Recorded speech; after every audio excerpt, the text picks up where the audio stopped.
estuvimos trabajando en lo que son las características del diseño organizacional. ¿Cuántas características existen? 4, profe. ¿Cuáles son? Vamos a ver. Jerónimo, ¿cuáles? Dígame 2 características del diseño organizacional. Franklin. Buenas tardes, profe. Buenas tardes. 2, ¿verdad? Sí, por favor. Diferenciación y formalización. Gracias. Noé, dígame otra. Centralización, profe. Gracias. Michelle, ¿me puede decir otra?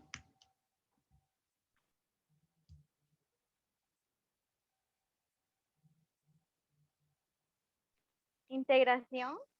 Gracias. Muy bien, esas son las 4 características de la organización funcional, ¿verdad? Entonces, ahora vamos a trabajar directamente un tema que tiene que ver con instrumentos administrativos de organización. Cuando hablamos de instrumentos administrativos de organización, nos referimos a todos aquellos instrumentos que en algún momento podemos utilizar nosotros para poder realizar un proceso organizativo, ¿verdad? Como, por ejemplo, cómo diseñamos un cargo, qué compone un cargo, aparte de eso, qué es un organigrama, cómo está compuesto un organigrama y cómo funciona un cargo, ¿verdad? ¿Cuáles son las funciones que tiene un cargo? Entonces, los instrumentos administrativos de organización nos van a servir a nosotros de alguna manera para poder llevar un orden de cómo implementar la organización dentro de nuestra institución. Ya, entonces, en este caso vamos a abordar el tema, les decía, del diseño, instrumentos administrativos de organización. Y estos se dividen en varios. Los instrumentos son, bueno, vamos a trabajar específicamente 3, pero voy a mencionarles, ¿verdad? En este caso, pues vamos a hablar del diseño de cargos. ¿Y qué es el diseño de cargos? Pues el diseño de cargos va a ser un proceso que la organización del trabajo, ¿verdad? Necesita a través de las tareas que vayan a ser necesarias para desempeñar un cargo específico. Entonces, el día viernes también les mencionaba, ¿verdad? ¿Cuál era la diferencia entre puesto entre puesto y cargo? Entonces, acá el cargo lo que va a hacer es que va a incluir, ¿verdad? Las calificaciones que vaya a tener la persona que ocupe el cargo, las recompensas de cada cargo para poder atender las necesidades que tengan los empleados y las organizaciones.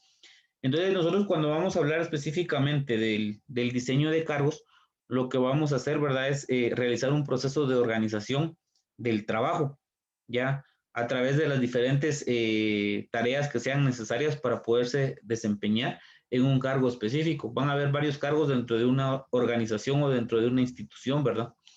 Y estos cargos, como les decía hace un momento, lo que va a tratar de hacer es incluir, ¿verdad? Dentro de su contenido, las calificaciones del ocupante, o sea, qué es lo que el ocupante tiene que realizar y también las recompensas de cada cargo para poder, estas recompensas para poder atender las necesidades que tengan los empleados y también las necesidades que tenga la organización. El diseño de cargos que nosotros estamos mencionando, de alguna manera, pues va a incluir, ¿verdad? Cada cargo, la forma en que cada cargo va a estar estructurado y dimensionado. Cuando hablamos de la estructura, les decía, o sea, cómo va a estar compuesto, qué es lo que necesita, qué es lo que requiere, y su dimensión, ¿verdad? La dimensión quiere decir todo lo que va a abarcar, todo lo que va a ocupar, ¿ya? El diseñar un cargo significa definir 4 condiciones básicas. Para poder diseñar un cargo, nosotros tenemos que tener tenemos que definir 4 condiciones que son básicas. El contenido del cargo, ya, acá vamos a requerir del contenido del cargo, los métodos y procesos del trabajo, la responsabilidad que adquiere o que necesita el cargo y la autoridad que va a tener el cargo. Entonces, cuando se diseña un cargo, les decía, hay que cumplir con estas 4 condiciones básicas. Primero, saber cuál es el contenido del cargo, o sea, qué es lo que tiene que hacer, cuáles son, ¿cómo se llama? Sus actividades, ¿verdad? Luego también debemos de tomar en cuenta lo que son los métodos y procesos del trabajo, o sea, cómo debe realizar las actividades, cuáles van a ser sus métodos, qué procesos va a utilizar, la responsabilidad que el cargo requiere y la autoridad que el cargo requiere de alguna manera sobre lo que se está haciendo, ¿verdad? Ahora, ¿cómo se va a componer el cargo? En una composición. En primer lugar, pues les decía, el contenido del cargo va a ser el conjunto de tareas o atribuciones que el ocupante deberá desempeñar. Cuando nosotros hablamos específicamente del contenido del cargo es esto, las tareas o el conjunto de tareas o las atribuciones que la persona que ocupe ese cargo pues tiene que desempeñar, ¿verdad? O sea, de qué manera las va a hacer, cómo las va a hacer. Luego hablamos de métodos y procesos de trabajo. En este caso, los métodos y procesos de trabajo nos mencionan, ¿verdad?, cómo debe desempeñarse las tareas o las atribuciones. Si aquí arriba tenemos que el contenido del cargo va a ser conjunto de tareas y atribuciones que la persona que esté en ese cargo debe desempeñar, los métodos y los procesos van a ser cómo se deben desempeñar esas tareas o esas atribuciones que esa persona tiene. La responsabilidad va a ser a quién deberá reportar el ocupante del cargo, es decir, quién es su superior inmediato.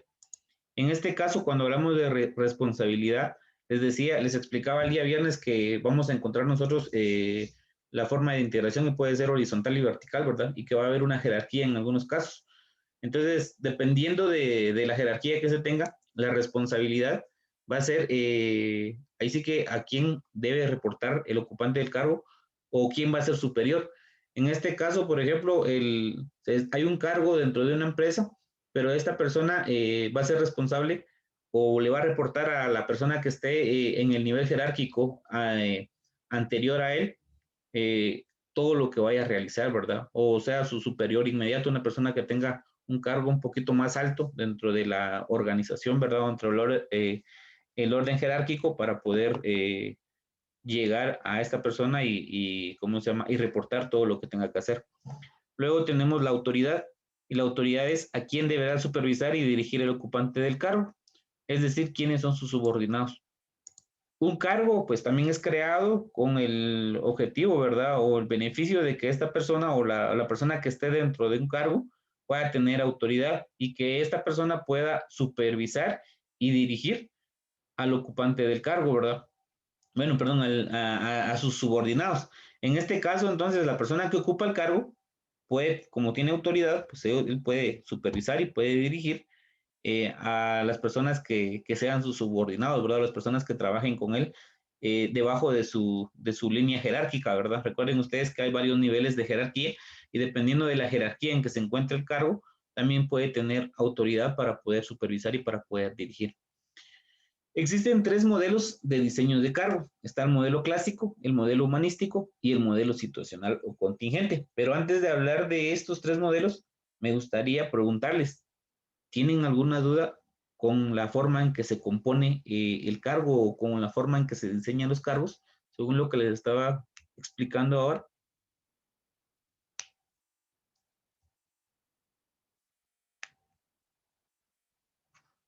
¿Está todo claro?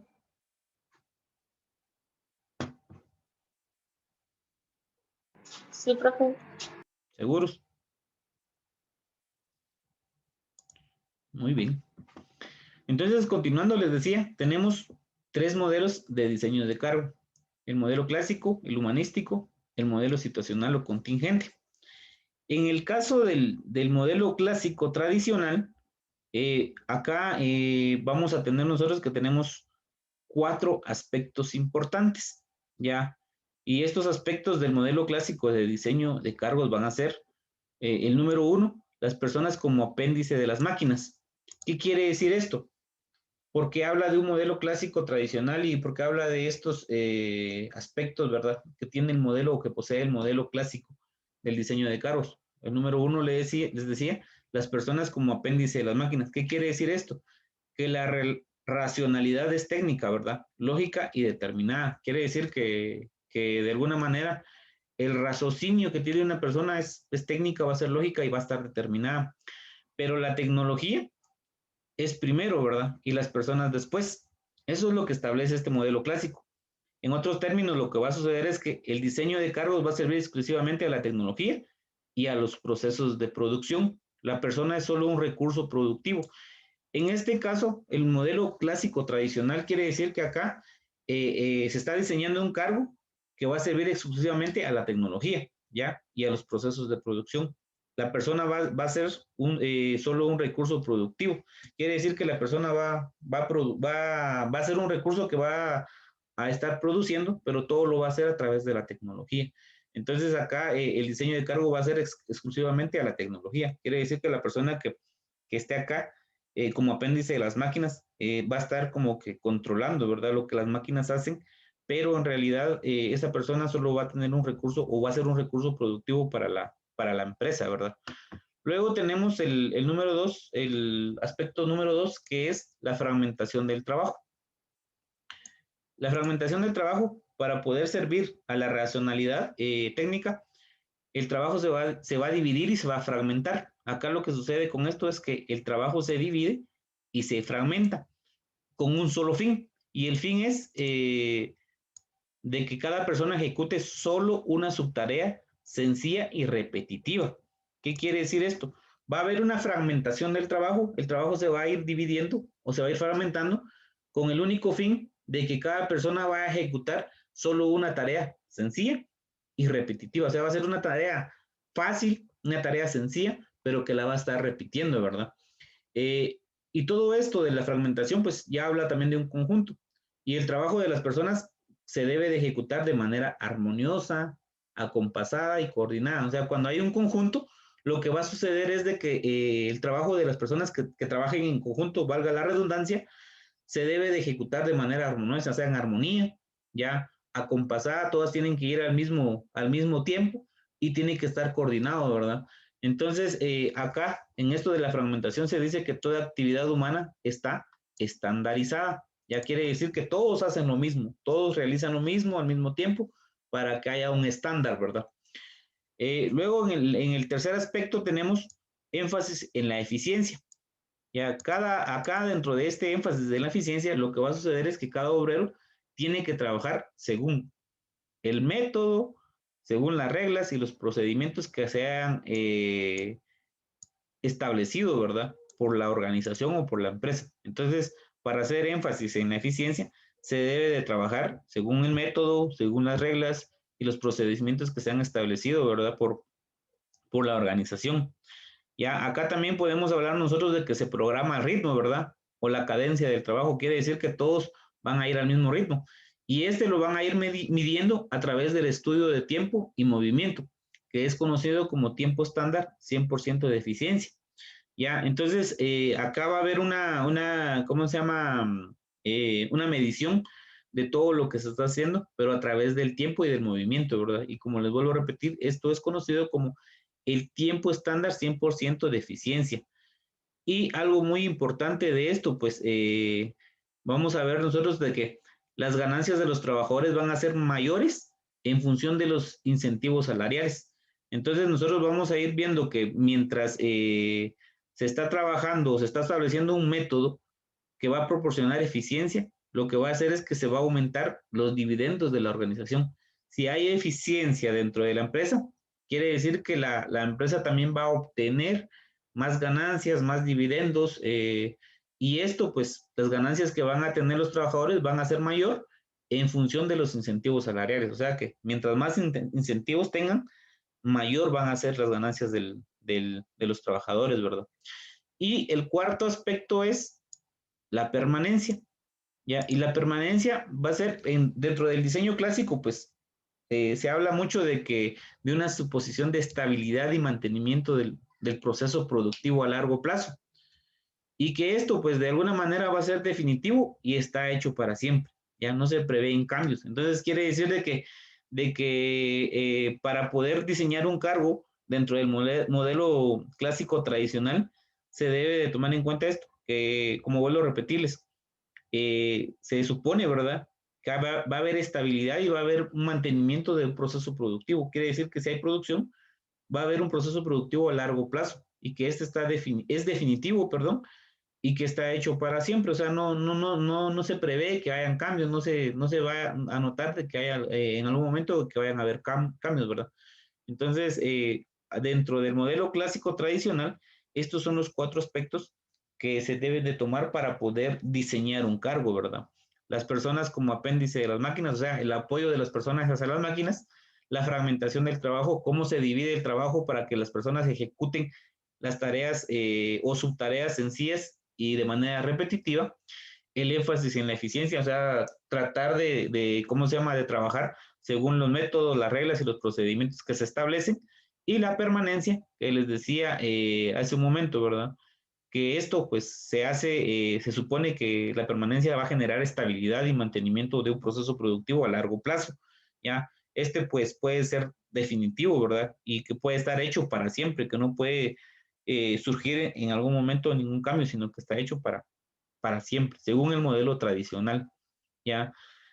Y acá tenemos nosotros el diseño clásico, se proyectó para alcanzar las siguientes ventajas. Dice, el diseño clásico está hecho para alcanzar estas ventajas: reducción de costos, estandarización de las actividades y apoyo a la tecnología. Quiere decir que estas ventajas son las que se esperan con este diseño clásico, ¿verdad? O está proyectado para alcanzar estas ventajas: que haya una reducción de costos, que haya una estandarización de las actividades y que haya un apoyo a la tecnología, ¿ya? O sea, el ser humano tiene que apoyar a la tecnología, no la tecnología al ser humano. Luego también el diseño clásico tiene algunas desventajas y limitaciones. Dentro de esas desventajas está que van a ser cargos sencillos y repetitivos que se tornan monótonos y planos. ¿Qué quiere decir esto? Que los cargos son muy sencillos, ¿ya? Y que son repetitivos y que en algún momento pues aburren, ¿ya? Y que se van a sentir que como que no tuviera una elevación, sino que van a mantenerse siempre en plano, ¿verdad? También provoca desmotivación en el trabajo. ¿Por qué? Porque muchas veces por la forma en que se va a trabajar, porque los cargos son sencillos o porque se está repitiendo lo que se hace, desmotiva a las personas dentro de su trabajo. También una de las ventajas es que el trabajo va a ser individualizado y aislado. Quiere decir que cada persona va a realizar su actividad y lo va a hacer de una manera aislada. También va a haber un monopolio de la jefatura. ¿Qué quiere decir esto? Que ese monopolio quiere decir que hay personas que van o sea, varias personas que pueden ser jefes, ¿verdad? Y también la desventaja de la era de la información. Quiere decir de que no se va a tener mucha información sobre lo que se está hablando. Esto es con respecto al modelo clásico tradicional. ¿Alguna duda, pregunta con respecto a esto?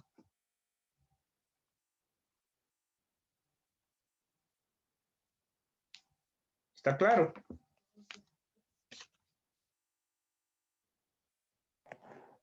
Sí, profe. Muy bien. Continuando, entonces tenemos lo que es el modelo humanístico. Y este modelo humanístico también es conocido como modelo de relaciones humanas, ¿ya? Acá, dentro de este modelo, pues podemos hablar nosotros de un concepto que es el de Homo economicus, ya que es conocido como persona motivada exclusivamente por recompensas salariales, perdón. Dentro del modelo humanístico entra este concepto, el Homo economicus, o sea, una persona que va a estar motivada exclusivamente por una recompensa salarial. ¿Qué quiere decir esto? Que la persona va a realizar sus tareas por la recompensa salarial que va a obtener al final, ¿verdad? Y este fue sustituido por el concepto de homo social. Quiere decir persona motivada por recompensas sociales. En algún momento el modelo humanístico inició así, con este concepto de homo economicus, ¿ya? La persona que era motivada exclusivamente por una recompensa salarial, pero luego tuvo una sustitución por el concepto homo social, que es la persona motivada por recompensas sociales. Y con todo esto, lo que surgieron fueron los primeros conceptos sobre liderazgo, sobre motivación, sobre comunicación y temas que están relacionados con las personas y la supervisión. Entonces, en algún caso, cuando ya se hizo el cambio de homo económicos a homo social, porque la persona ya estaba motivada por las recompensas sociales que iba a tener, entonces ya empezaron a surgir los primeros conceptos sobre liderazgo, sobre motivación, sobre comunicación y los temas que estaban relacionados con las personas, ¿verdad? Y con la supervisión. Luego tenemos que el modelo humanista en sí trata de incrementar la interacción de las personas entre sí y con sus superiores. ¿Para qué hacen esto? Para satisfacer las necesidades individuales y aumentar la moral personal. Entonces, el modelo humanista lo que trata de hacer es de ir incrementando esa relación o esa interacción, esa interacción. Cuando hablamos de interacción quiere decir la forma en que se relacionan o se interrelacionan las personas entre ellas mismas, o la forma en que se relacionan o se interrelacionan con las personas o con sus superiores, o sea, las personas que están en un nivel jerárquico más alto. ¿Y para qué hacen esto? Pues para satisfacer las necesidades individuales que cada persona tiene, o para que haya un aumento moral del personal. ¿Recuerdan? Bueno, no fue con ustedes que estábamos hablando de la moral y de la ética, pero recuerden ustedes de que todo lo moral nos lleva a nosotros a conocer lo positivo y lo negativo de nuestra persona, o sea, el bien y el mal, ¿verdad? Entonces, de esa manera es que se sirve, ¿verdad? El modelo humanista. Y acá encontramos nosotros unas diferencias entre el modelo del diseño de cargos clásico y el modelo humanista. Por ejemplo, tengo un cuadro en donde hace una comparación, una serie de comparaciones. En el modelo clásico, por ejemplo, dice que se hace énfasis en la tarea y en la tecnología, mientras que el modelo humanista hace énfasis en la persona y en el grupo social. Entonces, si ustedes se dan cuenta acá, específicamente en el clásico, se enfatiza lo que es la tarea y la tecnología, mientras que en el modelo humanista se enfatiza a la persona y el grupo social, o sea, ya habla específicamente de la persona y de la sociedad. El modelo clásico realiza una búsqueda de la eficiencia a través del método y la racionalización del trabajo, mientras que el modelo humanista está fundamentado en la interacción y en la dinámica de grupo, ¿ya? Entonces acá el modelo humanista va a estar fundamentado directamente en la forma en que interactúa y en la forma en que es la dinámica de grupo, ¿verdad? El modelo clásico tiene como preocupación, bueno, se preocupa por el contenido del cargo, mientras que el modelo humanista realiza la búsqueda de la eficiencia mediante la satisfacción y la interacción de las personas. O sea, va a buscar la eficiencia, pero a través de la satisfacción y de la interacción que vayan a tener las personas, mientras que el modelo clásico lo que va a hacer es preocuparse por el contenido del cargo. El modelo clásico también está basado en órdenes y en posiciones, quiere decir que se ordena y se impone, mientras que el modelo humanista se preocupa por el contexto del cargo, es decir, por el entorno social basado en la comunicación. Aquí se va a preocupar más por lo que sucede en el entorno social, que va a estar basado en la comunicación. Luego, el modelo clásico dice que el trabajador ejecuta y obedece, ¿ya? Mientras que el modelo humanista dice que el trabajador participa en las decisiones. Y entonces, si nos damos cuenta acá, sí hay una gran diferencia.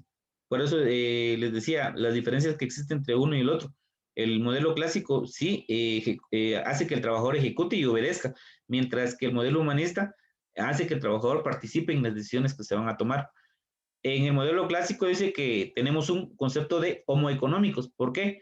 Porque la persona realiza sus acciones con tal de obtener un salario, ¿verdad? Mientras que en el modelo humanista, el trabajador, el concepto de homo social, lo que les decía hace un rato, que la persona va a realizar actividades por sentirse motivada, ¿verdad? Y recibir recompensas de la sociedad. El modelo clásico también nos dice que compensaciones salariales y materiales, lo que les estaba hablando ahorita. También el modelo clásico está fundamentado en la estructura organizacional, o sea, la estructura que haya dentro de la organización, mientras que el modelo humanista va a tener recompensas sociales y simbólicas, ya, o sea, va a tener alguna recompensa de la sociedad o alguna recompensa de manera simbólica, ¿verdad? Algo que no sea salario, ¿verdad? De esa forma es que se va a ir fundamentando. ¿Alguna duda con respecto a estos dos modelos de creación de cargos que hemos tratado hasta el momento?